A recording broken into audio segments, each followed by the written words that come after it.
Всем привет, друзья! Ну что, продолжать проходить Ветер, дует, журавли, возвращаются.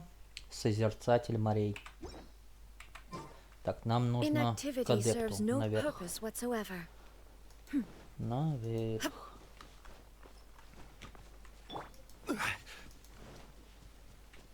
Вот она.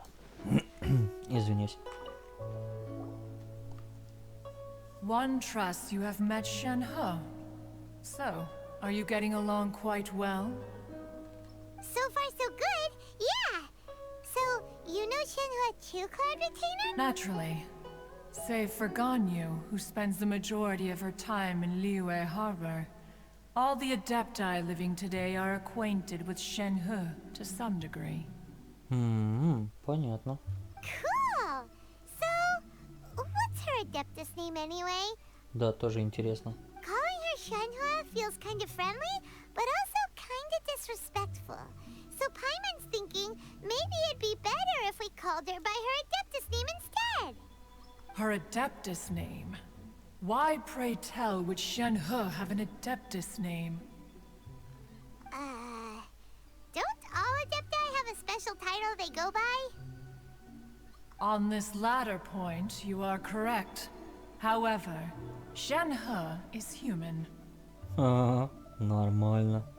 Oh, right. Вот Wait, оно что. what? Так вот в чем дело. Paimon neither. This is a real surprise. Do you mean to say that she presents differently from ordinary human beings? Вот. Одним пальцем поднять такую гору. Well,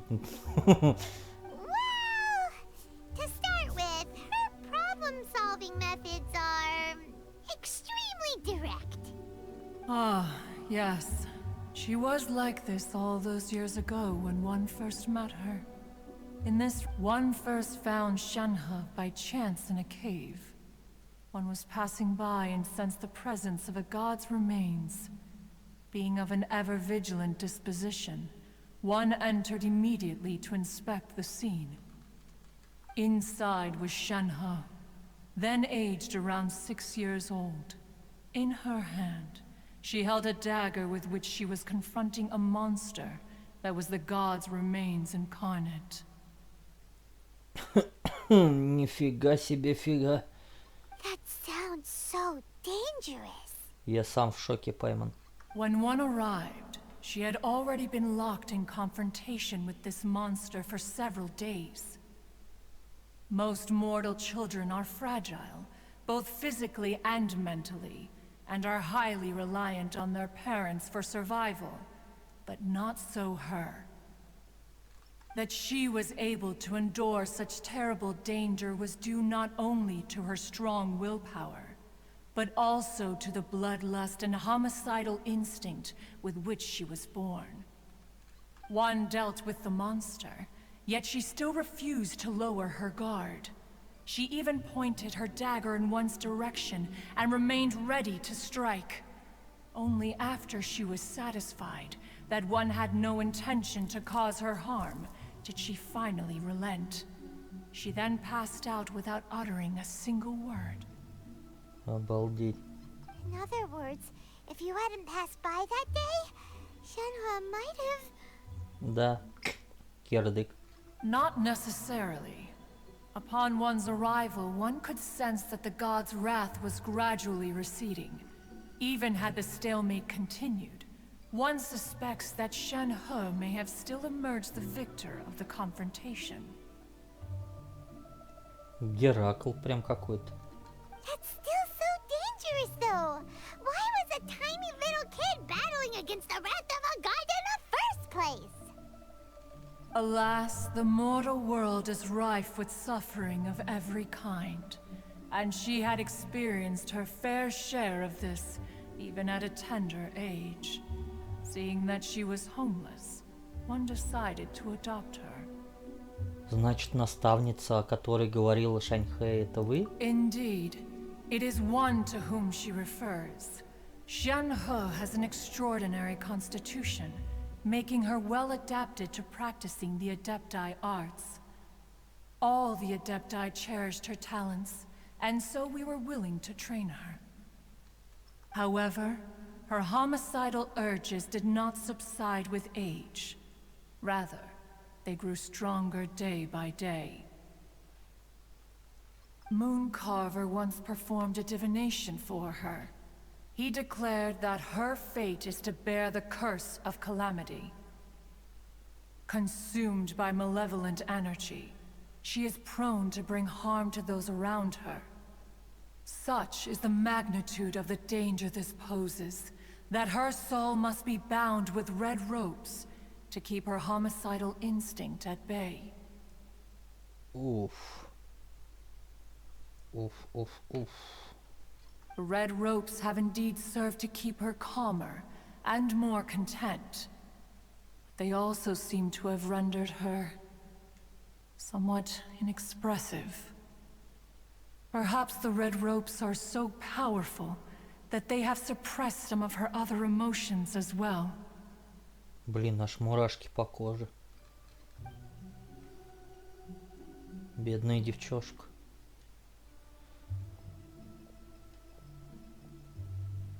It is only by fate that people's paths may cross.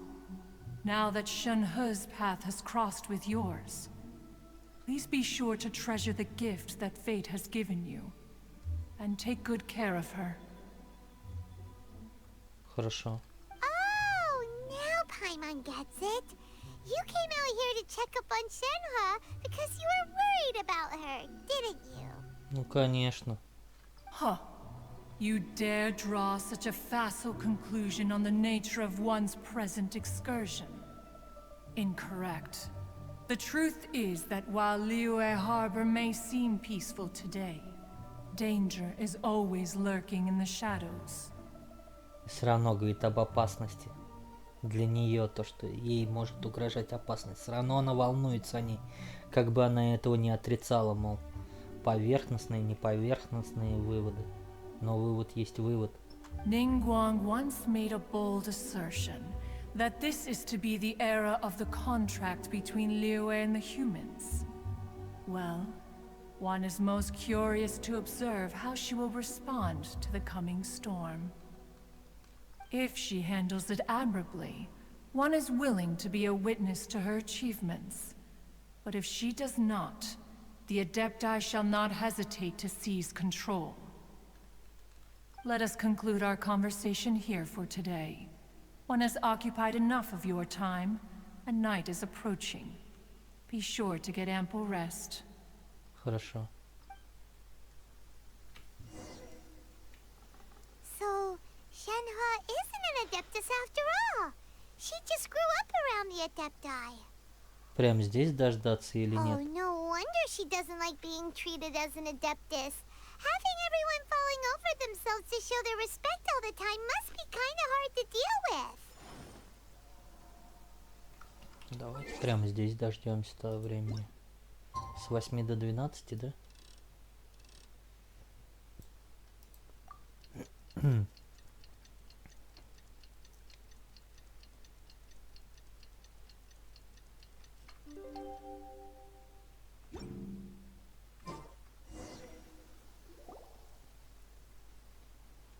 Hey, so, Shenhe, Master has relayed my situation to you, I take it? Она почувствовала, что ли, ее? oh? How did you know? I'd intended to wait until you came back before going to sleep, but I didn't hear you come in. I was worried that something may have happened to you, so I went outside to check and caught sight of my master. On top of this, you have been acting very strangely around me this morning, causing me to suspect that my master must have told you everything about me. After all, Master is very talkative. Это да. Sorry, Shenhe. Paimon had you down as an Adeptus this whole time, but it turns out Paimon was wrong. It's okay. I don't mind. The fault is mine for not explaining everything to you sooner, because in my experience, trying to explain is a futile pursuit. Still, though you mistook me for an Adeptus, you never treated me as distant and unapproachable. Instead, you treated me as you would a friend.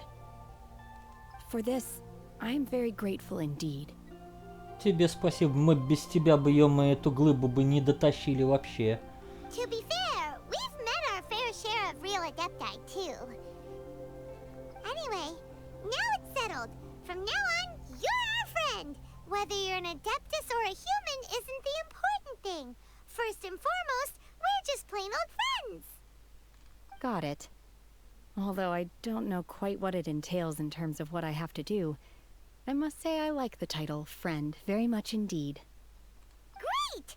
Well, now that we're all rested up, we should start searching for the other 2 items on the list. But before we do that, let's go to the building site and ask Ningguang's little helper how the progress is going. Она опять ее служанкой назвала. Она секретарь. Пайман секретарь, а не служанка. After all, Sunset Vermilionite is so rare. Paimon doubts many competitors will really be able to find any. If it turns out some of them have given up already, we'll be able to take things a little more slowly. В принципе, верно. Oh, and another thing. We bought some grilled chicken drumsticks on the way back last night. There was a place just outside. Here's one for you, Shenhua. Try it! They're so good. I concur. It has a rich flavor, far more agreeable than those I've cooked for myself in the wilderness in the past. О, и это новый персонаж 4-звездочный какой. Look! The Jade Chamber is floating into the sky! But it seems to be tied down by something. That's because it's not finished. Hey, Bylin! And hey, Beto! And hey! Person Paimon doesn't know? Вот она, вот она, вот она. Given the enormous scale of the Jade Chamber, we split the construction work into 2 phases to make sure the structure remains balanced. Before we find some suitable plastrite, we build the Jade Chamber's keel at ground level. Once the plastrite is ready, we place it into the keel and let the partially constructed Jade Chamber rise up to the height of the surrounding mountain peaks. The remainder of the construction work is then carried out at that altitude. Once everything is ready, we release the iron tethers and allow the Jade Chamber to rise to its target altitude. Правильное решение, да, логично, логично. Miss Bywin, we've brought some new materials to submit. Круто. One moment, I'll be right there. С кем это она? Чё с ней? The construction work has only been able to progress this rapidly thanks to the plastrite provided by you. Lady Ningguang is most grateful and looks forward to seeing more of your work. Wow, can't believe you sourced the plastrite so quickly. It's the key piece of the puzzle. Looks like you beat us to the punch. Beto? You're joining the Jade Chamber contest too? Sure am. I happened to get my hands on a chunk of Sunset Vermilionite on a voyage a while back, so I figured I'd bring it over. Huh. So even though it's rare, we're not the only ones who managed to get a hold of it.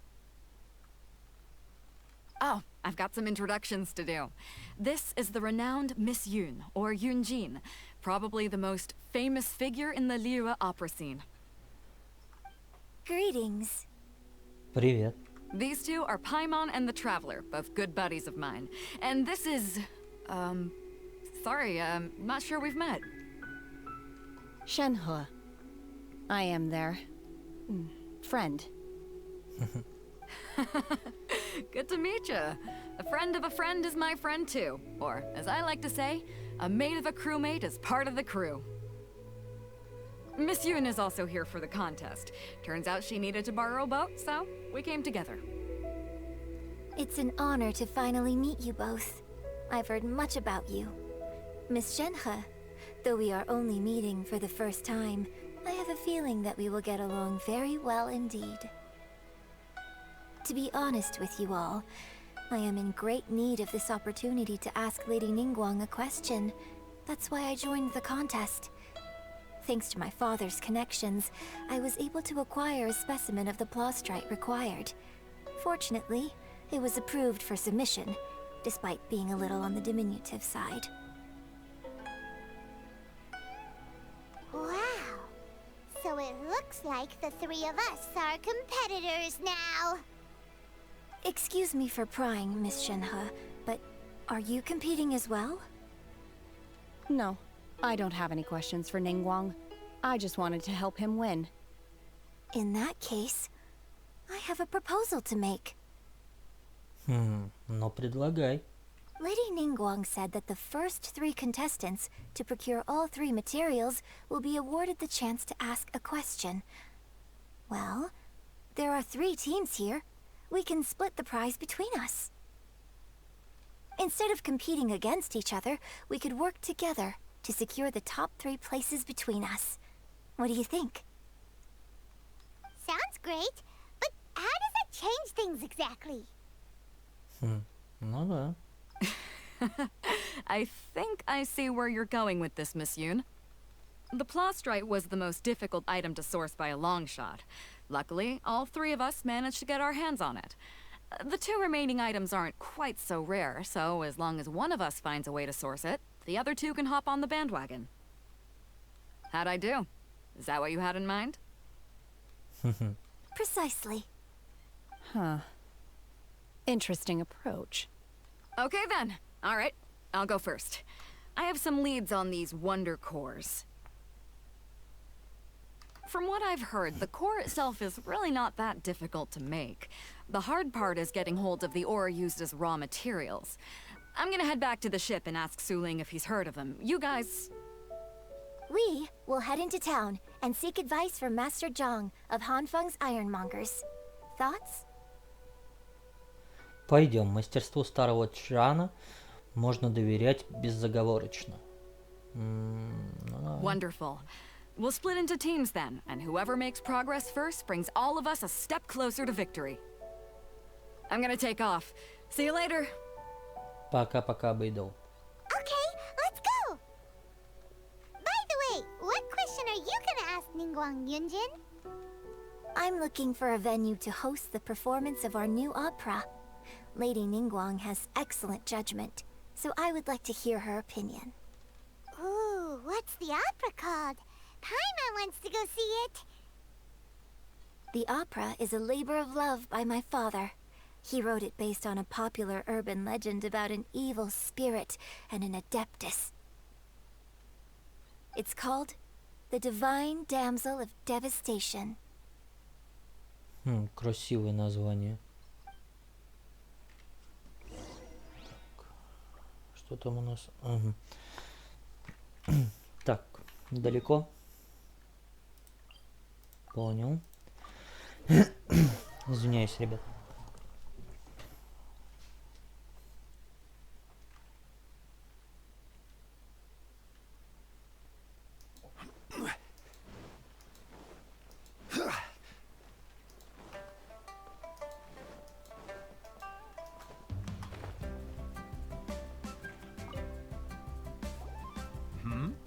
Ah, hello.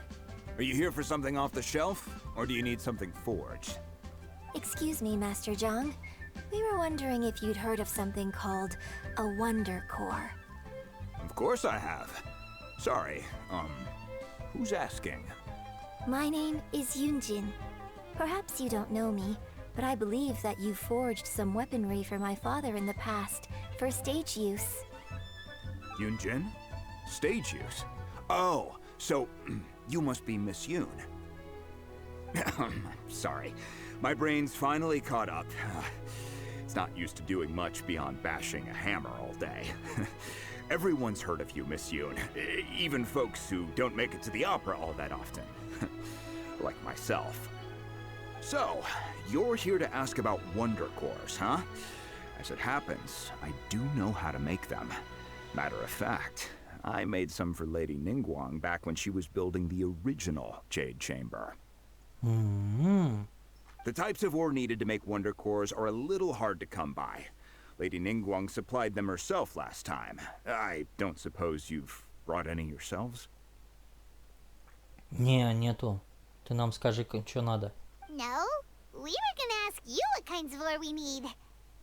Вот-вот. Sure. Well, you'll need two kinds. Star Splinter iron and subrosium. Суброзий. If I remember correctly, Lady Ningguang sourced her Star Splinter iron from the Mount Tianheng area. They say it resonates with visions. Mm-hmm. It could take some work, but if you stick with it, you'll find some eventually. As for the subrosium, though, that's trickier. It's all but unheard of on the market. Как его можно найти? I'm really not sure. Sorry. What I've heard is that the people around Mount Tianheng have some sort of magic trick that can pinpoint the location of the stuff. Of course, it's probably just hearsay. If you want my advice, start by looking for Star Splinter iron around Mount Tianheng. And if you run into any locals, ask them a few questions about subrosium. Хорошо. Mount Tianheng. Interestingly enough, the story of the divine damsel of devastation also takes place on that mountain. I hear the view there is quite spectacular. A favorite destination of the Adepti, in fact. Perhaps it can give me some inspiration. Let's not delay. We should head straight there.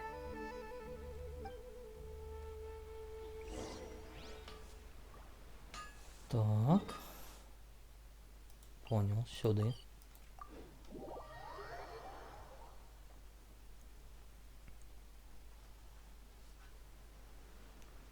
Что сейчас было, я не понял. Что так все виснет? I came to Mount Tianheng once with my father as a child. I remember it being such a long climb that I could barely feel my legs by the time we reached the top. Не понял.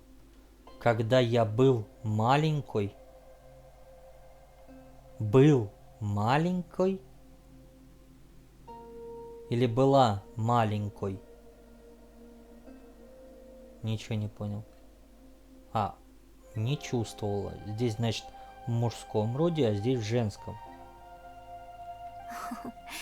This is quite a trip down memory lane for me. Look at these majestic towering peaks and the gently flowing streams. It's like setting foot in paradise. No wonder the legend of the divine damsel of devastation is said to have taken place here. Adepti wander oft where mortals seldom stride. The Divine Damsel of Devastation is your upcoming opera, right? And the story takes place in Mount Tianheng. Huh. Seems like you have a real connection with this place. What's the story about, though? It's the story of a girl becoming a hero. Cool. A hero story? They're Paimon's favorite. The legend first arose in this area. It is said that there used to be a prosperous village on the mountain. In that village, there was a loving couple who were completely devoted to one another. One day, a terrifying monster appeared. The wife was out collecting herbs and was captured by the monster. Her husband was so distraught at the news that it broke his spirit and drove him to madness. Ужас. The vile and vicious monster told the villagers, "If you want to live, you must sacrifice a child to me." Ребенка. Это ее, что ли? Шаньхэ? What a nasty piece of work. Paimon sure hopes this monster gets put in its place. But the monster was so terrible and so strong that all within the village were terrified of it. They had no choice but to give in to the monster's demand. Хотя если она говорит то, что давным-давно, ее уж в помине не было-то. Не знаю, это...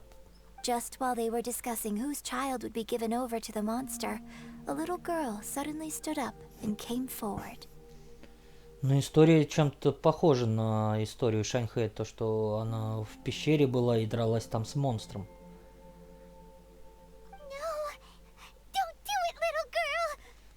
Unbeknownst to anybody else, she was concealing an exorcist's blade. She approached the monster's lair, feigning fear and trepidation. When she finally arrived, she courageously drew her sword and entered into a fierce struggle with the monster, from which she eventually emerged as the victor. Her extraordinary abilities drew the attention of the Adepti, and they took her as one of their own. Her story became the stuff of legends. But alas, the paths of mortals and Adepti seldom cross, and she would never again re-enter the mortal world. И что-то на нее, это про нее все-таки история, что ли? Это сколько ей лет тогда получается там? And so, destined to grace the mortal realm for but a brief moment, she vanished like a wisp of smoke into thin air. That's how the opera ends. Сохранять молчание, посмотреть на Шаньхэ. Давайте посмотрим. I really like this story. But I personally think that perhaps the little girl was not as brave as the opera makes her out to be. I'm not sure she deserves all the praise she is given. I've never considered that before. Opera is always an interpretation of the events it purports to portray. A certain degree of deviation from the truth is always inevitable. When my father wrote the script for this play, I suppose his intention was to inspire his audience with the character of the divine damsel. I think it's a great story. The ideal story. Well, it sure inspired Paimon! Let's go get ourselves some Star Splinter Iron! Yeah! Да. Ну что, у нас нужно найти руду звезд. 2 штучки, да? Ну, ребят, мы, наверное, скорее всего, в следующей серии с вами встретимся. Подписывайтесь на канал, ставьте лайк, жмите колокольчик. Всем удачи, ребята. Всем пока-пока.